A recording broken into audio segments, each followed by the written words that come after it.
Faith has always been a part of my family's life. We're Assyrians. They're a small Christian minority from Iraq. Because my mom married a Lebanese man, there was never really any question that when I married a Middle Eastern man, of course we're going to include that into our wedding. When we were growing up in Iraq, Christianity and being an Assyrian was part of our identity. We were Christian in a dominant Muslim world, so we were a minority in that society by religion. So today we do it here because it's our faith. I always found it really impressive that my parents managed to assimilate into a country, become citizens, and so love that country, but still hang on to the pieces of them that they think are unique and special. I try to incorporate as much as I can. It's hard. It's part of the melting pot. They have to live in America, so they have to adapt to their country so they be a good asset to their community and their families. By us melting together, we will forget about that venom and our humanity, and the melting pot hopefully will give them more harmony. But with the exception that you need to hold on and have something to contribute, and that's what makes it more beautiful. So when I was younger, we would always have Leb Fests, and the entire neighborhood would be invited over. Do you know how to squeeze a lemon so you don't get the seeds in? No. Okay. Use your hand like that and squeeze. My mom and grandmother would cook Lebanese food, and we would listen to music. It was part of my culture growing up. Tradition provides foundation and grounding. You take the traditions that you shared when you were younger and then mold them into something that's uniquely yours. Incorporating our heritage and our background into our weddings was really, really important. Every week, I'd get a new Wikipedia article from my mother about some Assyrian tradition that we should include, like bridal dress, or it was just everything. It got to the point where you're like, we're gonna need to edit this down.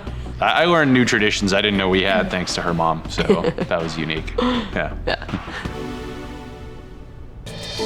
So in our church, when you get married, they have two ribbons, one's red, one's white, that represent the union. They tie them onto the arms of the couple. My parents took their ribbon and they cut it into four. One for them, one for me, and one for each of my brothers. And so if you look at the boutonniere that I'm wearing, you'll see a red and white ribbon wrapped around it. And that's the same ribbon that was used when my parents got married, and then when I was baptized, and probably when my brothers were baptized. You don't know they're there, but those are a part of our family and our traditions, and we wanted to make sure that those were on us while we took our step together. At our wedding, you're going to see lots of nods to the Mediterranean.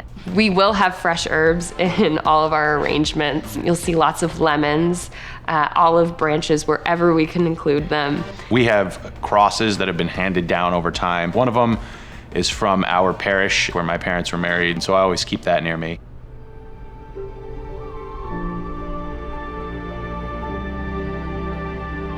I've never seen it so glorious. Flowers and the arrangement and the setting, it was spectacular.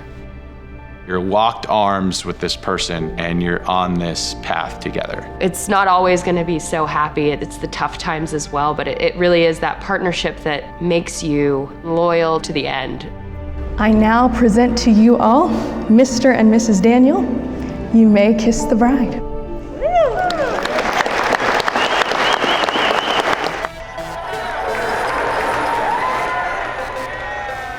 You'll see a traditional Assyrian entrance. Everybody's dancing. And they have these colored, noisy handkerchiefs. See, this is where you translate that. The scarves are called yalkhiyate. They're really very decorative, and everybody wave them and when they dance. It's just so colorful, and we enjoy using them and dancing with them. So here I am. And I particularly love all our non-Assyrian friends. We're out there trying to learn our dances, and it was awesome. We did things that were honorable to our family members. What was fun is figuring out how much it's for family and how much it's for the couple. And I think so long as you're truly mindful of that, there's no wrong answer. I think it felt most authentic to us, the way that we wanted that to come together for our wedding. Absolutely.